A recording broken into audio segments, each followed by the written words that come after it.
whoever doesn't help himself should not expect help from someone else.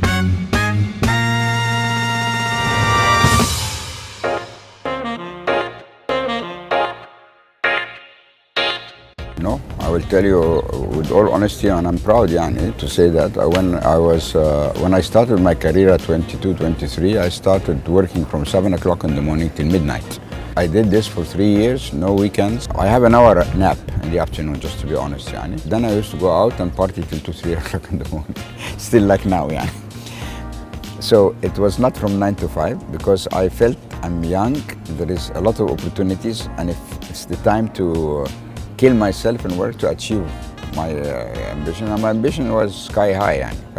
It was the only way to do it because, one thing I learned when I went to school in Zurich, in the Polytechnic, was that being intelligent alone is not enough. You don't put the right hours, so people who actually stick to this 9 to 5 theories, they will not get too far. Look, I am different in terms of, I'm very famous that I always invest in my offices to make them as elegant as the most elegant house where you live you can see. Because my theory was very easily, I spend more time in my office than in my home.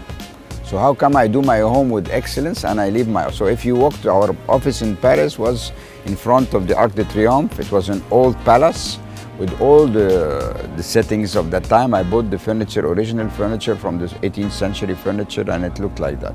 You go to our office now in London, you will find a super modern office with very innovative architects and interior that looks so modern and so elegant. I don't believe in this American style with bunks because I don't know. I mean, I like to walk into an office and feel, wow, it's so beautiful here. Many people used to criticize the kind of money I used to spend on the offices, but I tell them, you're creating an environment. You want people to rush in the morning and go to their office. I remember my wife asking me when I would rush at 7 o'clock, going down to the office, rushing and eating fast or not breakfast. She says, what, you have an appointment? I said, no.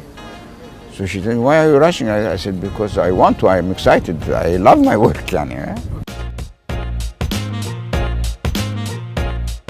No, it's spontaneous. I'm very good in, let's say when someone attacks me in the words, by the time he'll be dead in 2 seconds. Because I'm very fast, so if I punch and I hit, so it's spontaneous, and there's a difference between being controversial and being impolite. Even people who criticize me heavily, I never block anybody unless anybody who uses a foul language. There's no gap, but there is a mistake that many talented Egyptians do. They come up to you with an application and they believe that they found a gold mine. So the first thing I tell them, look, I'm going to show you how many of the same idea exists. And I Google it for them and I show them. So they believe that they found it's done already, it exists, So very different to find someone who really has an innovative idea, I'm known everywhere, all my friends know I don't copy anything. I have my own music playlists. You can't copy them, and because I never give them to anyone, I do my own copying. I paint my own paint. I decorate my own house, my own all my facilities, whatever I'm using. If I have a boat, if I have a plane, because I don't like to be like anyone. I don't even like to dress like anyone else. So I put a lot of effort of being different. The problem is that they don't do enough research in making sure, because then they are disappointed. You don't want to invest with them. They come to me because I'm known to wanting to help the young people, and I adopt a lot of young talents and I help them without any interest from my side, because God has been gracious to me. I give back, But the problem, they come with things which are already, and some of them are stubborn. They don't understand. I tell him, don't put your money. It's a losing idea, and then he doesn't listen and he loses his money, and he doesn't put into equation that someone like me, most probably knows,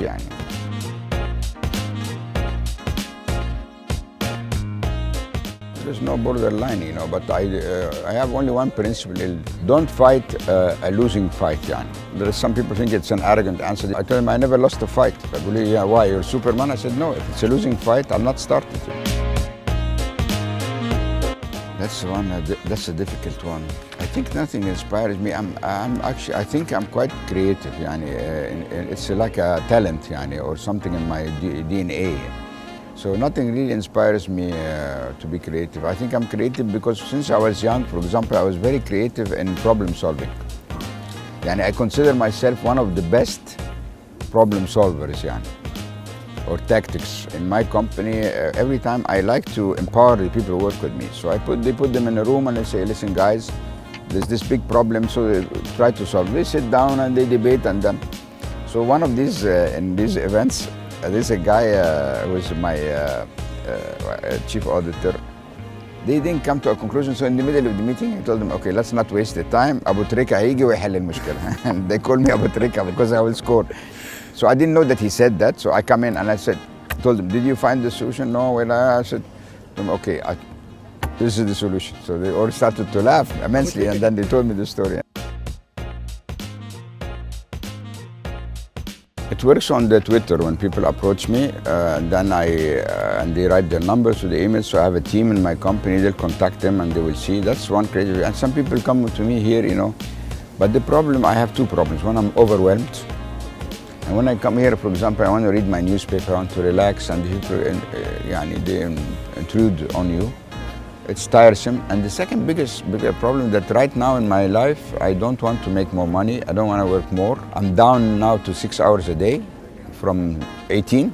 So I really don't want to go back to the 18 hour, and I don't want to make more money. So I prefer to DJ till 5 o'clock in the morning and have fun. Like yesterday, I went home, you know, like I had a great time. So more valuable a night like that, because I believe I'm getting older, yani, and time will be very scarce. What's the price of one night of happiness? Everybody had a great time, not only me, so it's also sharing happiness. I hate to say no to anyone. I'm known to be that, but it puts pressure on me. Like someone sends me a big request for a business case and he doesn't put his phone on his email. Yani, whoever doesn't help himself should not expect help from someone else. Yani, some people are like that. You know, people write me letters with everything required and they don't bother to put a phone number or an address. I mean, how do they? Or they put an address on the back of the letter. Yani, and I'm going to go now to Asyut and find the house of this guy, or if I want to help, you need to make it easier for the person to help you. People ask for a job, they don't enclose their CV.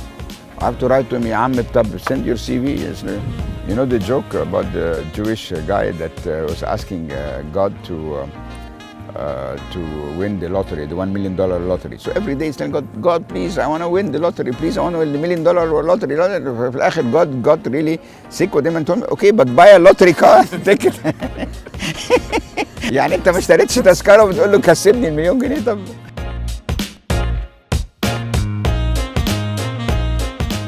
we have a foundation. We have the Sawiris Foundation. It's a foundation that infuses donation. It's a very rich foundation, yani, and gives a lot of money to all the NGOs that work on job creation.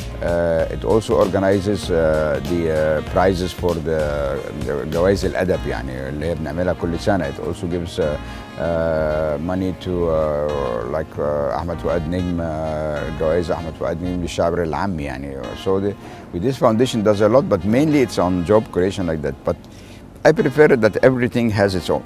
And so now we have a Guna Film Festival, so we have a team that is going to be doing this. It's repetitive every year. I had مثلا جائزة أحمد فؤاد نجم عليها board of trustees and a managing team that does it every year, and so on.